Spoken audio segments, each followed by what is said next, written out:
Pound of Flesh by Shembre. Chapter 8. When Kovu woke up in the middle of the night, he had the weak feeling that something was off. Sleeping through the night was almost never a problem, though he had fallen asleep earlier than normal. Groggy, he looked around the warm, musty den. Nothing looked out of place among the tangle of flopped limbs and tails. Rib cages flexed smoothly in sleep, and someone grunted softly while another lioness snored. Simba, Nala, and Kiara slept peacefully in the middle of everything. Kovu ran his tongue around his dry mouth, over his dry teeth, and he assumed that his thirst had awakened him. Kovu's walk to the watering hole was a peaceful one, and after he drank for a bit, he took a moment to stare up at the stars. They blinked faintly overhead in the wash of the dark, dark blue. Everything here is so complicated, but those stars, they never change. The worries in my head couldn't be any louder, but there's so much calm above. He licked his whiskers dry, turned from the watering hole to go back to the den. But when someone, whose voice he did not recognize, loudly whispered his name, he stopped short and squinted into the dark. "Kovu! Kovu!" His muscles tensed and his teeth were set on edge, when, from behind a large rock, a light-furred scruffy lioness stepped out into view. "Kovu!" the lioness exclaimed a bit louder. She took 4 steps towards him before stopping. Her sharp muzzle stretched in a grin, and the expectation in her eyes told him she was waiting for him to recognize and acknowledge who she was. He scanned her face, waiting for something at the back of his mind to surface. He knew she was an outsider, but not any outsider. Then he saw the scruff on top of her head and the blue of her eyes, and his own eyes widened. Uh-oh. The lioness lifted her chin and chuckled. "A little slow to recognize your own sister, eh, Kovu?" An odd look crossed her face before she smiled harder. Vitani! Kovu blinked, still in shock. To hide his suspicion and panic, he pulled up the corners of his mouth into a smile and not a grimace, or so he hoped. "How've you been? You're all grown up. Wasn't it just yesterday that we were wrestling and playing tug-of-war over bones?" Vitani chuckled and came closer. "Sometimes it feels that way. But take a look at you, Kovu. Looks like the Pridelands have been very good to you. Nice work." She poked him in the side with one toe of her paw. Her claw was not sheathed. He continued to smile as he wriggled away. He tried to be nonchalant when he glanced around and listened, making sure she'd come alone. "Well, let's just say that without the Pridelanders, I'd be nothing. They've got this traditional solo hunt thing here that I've got to do by the next full moon. I'm not that great at stalking yet," he added, "but I'll get there. Simba and Nala have been so helpful." He did his best to keep eye contact with Vitani, even though he couldn't help but notice how much her ribs stuck out. Vitani smiled in a way that very much reminded him of their mother. Well, isn't that just nice of them? Bet I could teach you a few things too." Kovu tried to give her as vague a nod as possible. He then asked, glancing away while trying to sound casual, "How's Nuka? That cheerful brother of ours?" "The cheerful brother of ours? Who talks like that?" Vitani shrugged and rolled her eyes. "Same, no difference at all. Just bigger, smellier, grumpier. Kovu, not that I don't like to stand and chat, but I came here to ask you something important." Dread filled him, but he had to know why she'd come to find him. After so much time had passed, he raised an eyebrow and he hoped that he wasn't visibly shaking. "Keep it together." "Yeah? What?" "Mother sent me. She wants you to come home." Really? Kovu blurted before his surprise could affect his voice. His eyes narrowed. His long-harbored confusion and anger resurfaced, and what flashed before him was the memory of the day Zira had passed him over to Simba. His face flushed, and he felt a nervous flutter in his gut. He couldn't stop himself from blurting out, "Why? She doesn't want me. She gave me to Simba. That's why I'm here." Vitani's smile disappeared. "This was all part of the plan," she said. "Your plan." Kovu frowned. "My plan? What?" he asked slowly. "What are you talking about?" "The plan to kill Simba and take back the Pride Lands. That plan to avenge Scar's death." She narrowed her eyes and her ears went back against her skull. "Kovu, you haven't forgotten that you're supposed to kill the king, have you?" "I remember that plan, of course. How could I forget? It's all I knew in the Outlands," Kovu retorted. His face flushed again, and he looked away, deeply confused. Why was Vitani saying it was his plan? Now it sounded more like he was the mastermind, and less like he was simply the executioner. Why had Zira waited so long to call him home? Then he felt self-conscious about the volume of his and Vitani's voices. He asked more calmly, "What did you mean by my plan, Vitani? It has always been her plan to kill Simba. It was Zira's, not mine," firmly he added. "And Scar was never worth killing for." Vitani's eyes widened and she blinked. "Zira's a liar," Kovu spat. His sister's lip curled up in a little sneer when she accused him. "Simba's brainwashed you, hasn't he?" Kovu retorted. "No, Sim, have you gone soft? Living your cushy life here," she taunted. "No, have you forgotten about us? Your family. We're starving in the Outlands, Kovu. You've got your nice life, so why should we matter, right?" Vitani's voice was becoming sharper than the claw she poked him with. "No," he insisted, trying to take back any control of the argument. "I haven't gone a single day without thinking about you. And stop acting like I'm such a stranger," Vitani spat. "Mother's been waiting. It's time to act, Kovu. We're depending on you." A rustle of leaves startled Kovu, and when he turned sharply, hackles raised, he expected to find Simba or one of the lions escaping at him and Vitani. But when Kovu blinked and looked up at the sound of flapping wings, he realized that a bird had burst from a nearby tree. Vitani smirked cruelly at him when he turned back to her. He wanted the ground to open up and swallow him. "Listen, it's just that... He was struggling now to cough up any coherent sentence. "Mother, she was wrong about the Pride Lands. She lied about Scar," Kovu told Vitani. "Simba and Nala have been nothing but kind and understanding and... Ha! Don't make me laugh." Vitani smirked harder. "Oh, Kovu. He doesn't really understand you. He's just afraid of you. He thinks he can befriend you." Kovu shook his head. "He's not afraid of me. You're Scar's chosen one, the next Pride Lands king, the rightful king. Zira is your mother. You're strong, smart, and obviously well fed. He probably thinks about his son, Cooper, when he sees you, which means he thinks about death and how his days are numbered. Who wouldn't be afraid of that?" Kovu was losing his patience. She hadn't answered his question. Now she was only taunting him. "Mother wants you to come home to the Outlands," Vitani continued.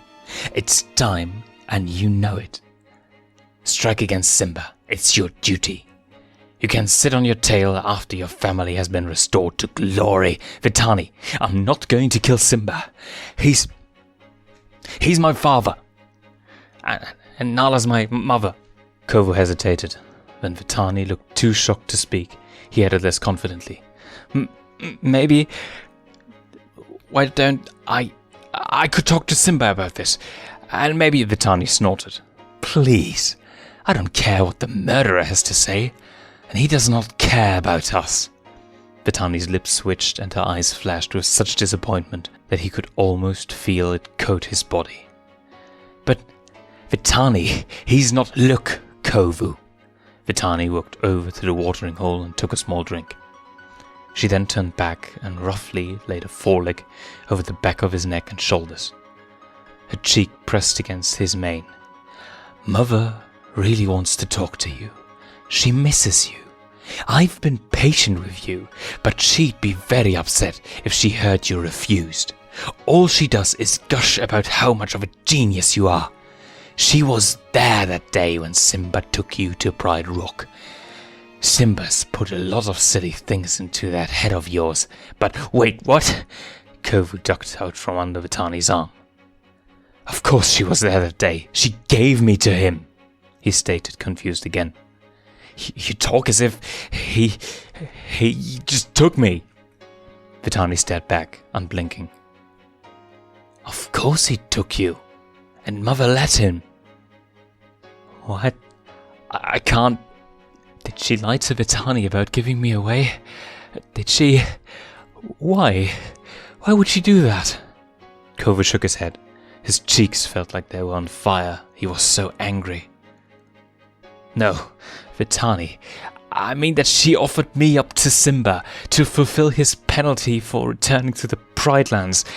He wanted a pound of flesh. She pushed me towards him like I was a piece of meat. His nostrils flared. I've been here, wondering why she gave me up. I just figured that she wanted me here, or that she was punishing me, or didn't want me. He could have killed me. You didn't see the way he looked at me. She took a huge, stupid risk. Doesn't matter, Kovu. So stop making foolish excuses. Vitani interrupted. Her tight smile did not reach her blue eyes. You've gotta kill Simba. That's always been the goal. Your destiny. He wouldn't expect you to do it. So it's time to act. Kovu was stunned. How could she hear what he just told her and not question Zira's plan? But, Kovu, you've got 3 days to come home. I can't. I won't. I wouldn't refuse so quickly if I were you. Her tight smile widened, almost into a grimace, and her eyes flashed with a sinister gleam. She was baring her teeth, struggling to keep up the act of courtesy. Kovu looked away, the hairs along his spine standing on end. I can't. If only I could be loyal to my family and not destroy the one that has cared for me all this time. When he looked back up, Vitani had vanished. She sure got out of here fast. Kovu sighed and closed his eyes. Heavily, he sat down and was both grateful and maddened that it had been him and not someone else from the Pride who had met Vitani by the watering hole. Zira found a way to put a twist on things, for whatever sick reason. Maybe I get some closure though, well, if I went. And I could tell her that she has it all wrong. That could only work in a perfect world. She's committed to Scar, probably more than before. I can't go. It would be wrong. But what happens if I don't go? What will happen then? Should I tell Simba? Even if I don't tell him, well, not everything at least, will he wonder why I was talking to Vitani in the first place? Kovu hung his head and realized that his eyes burned and that he was blinking back tears. As if my life wasn't already complicated enough. The next 3 days are going to be long, and they're going to be hell. Simba, help me. Father!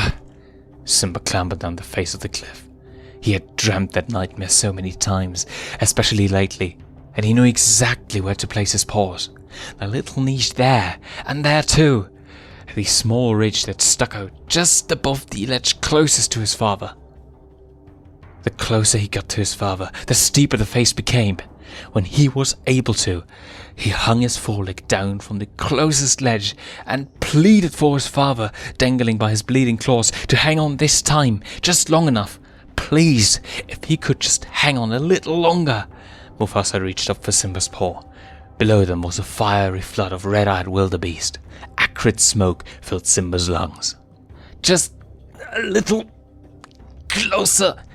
Tears blurred Simba's eyes. He had his father by the tip of his claw. I won't let you die. Just hang on. I can save you this time. Simba twisted, looked up, and above him was a shadowy figure perched on a previously non-existent ledge. The laugh sent a piercing chill right through him. He knew who the grinning, green-eyed lion was, and he snarled when the lion lunged forward and dug his claws into the flesh of Simba's free paw. Trust me, Scar hissed. Simba! Father! Simba turned his attention back to help Mufasa, but it was too late. Again. Father! Simba watched horrified as the lion fell towards the ground, the flames and the trampling wildebeest.